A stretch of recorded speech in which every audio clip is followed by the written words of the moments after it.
Hello guys, good afternoon guys. So kagigising ko lang pala ngayon guys. Kasi kanina na katulog ako. Kanina ng mga mag-alas 10 na ng umaga. Kasi ang pasok ko na straight kasi ako guys, wala akong tulog. Tapos pag out ko sa duty ko, diretso pa ako kumuha ng postal ID. Kinuha ko lang siya kasi nandun na-release na sa PhilPos.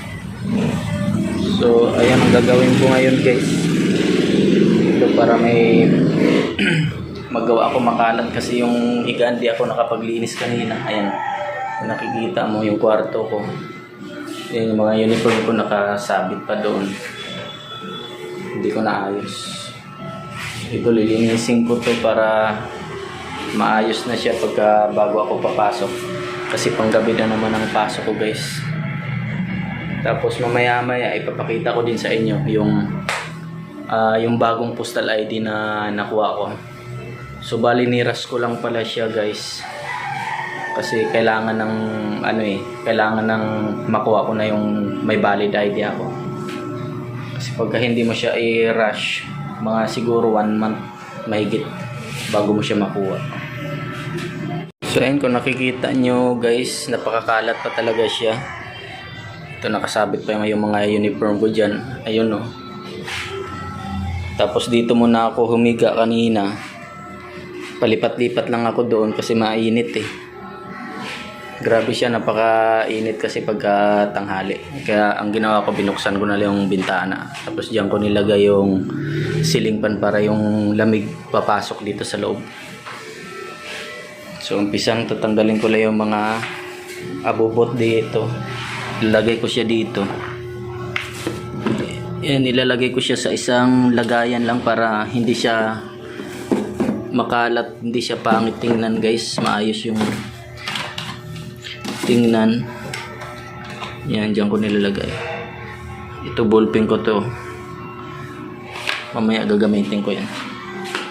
So ang gagawin ko, mga unan muna. Tatanggalin natin yung mga unan. Yan, para bago ako umalis, malinis na siya. Saka na ayos na yung bahay para hindi na maglinis si mama.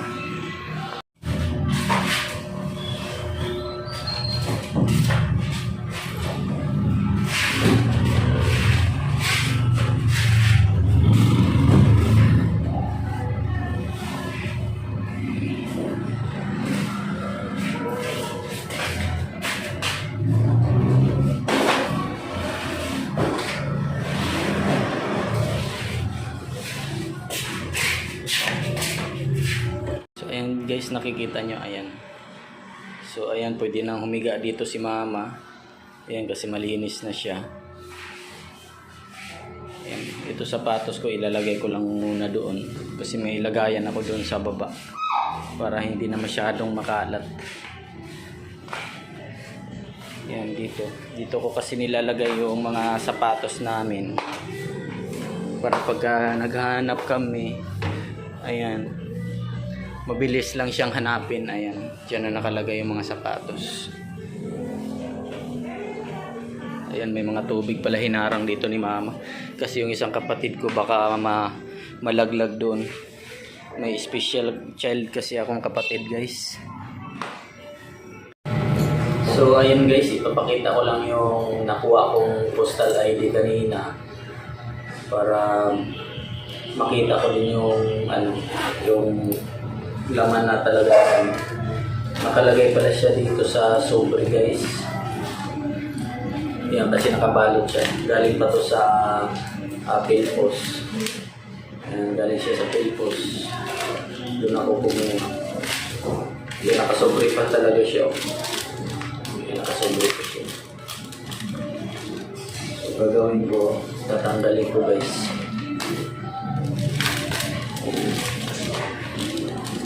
Kailangan talaga may ID guys na valid kasi hindi pala valid na ang PhilHealth lang kasi ang hawak kong ID. Kaya pagdating ko doon, nahirapan ako pagka kumuha ko ng pera kasi yung iba hindi nila tinatanggap yung PhilHealth kasi di siya valid. So ang valid dito, postal ID, tapos yung driver license, SSS, mga ganong passport. So ayan guys. Ayan. Ito na yung ano siya, oh. Ito yung bagong postal ID. Yan, makapal siya, tapos ayan, para siyang sa yung sa license ko may mga makikita dito. Yan. Tapos parang wala siyang expiration siguro. Meron pala hanggang siya guys, August 2028. August 2028 yung na-expire din pala siya. Akala ko wala siyang expiration. Ngayon 2025, 3 years lang pala siya guys, na-expire pala yung postal ID. Pero okay na din guys kasi kailangan ko din ng valid ID para pagka kumuha, kasi palagi akong kumukuha ng pera sa Palawan kasi yung itin namin hindi pa na-release sa agency namin. Kaya okay na din, magagamit ko din siya. So ilalagay ko lang dito sa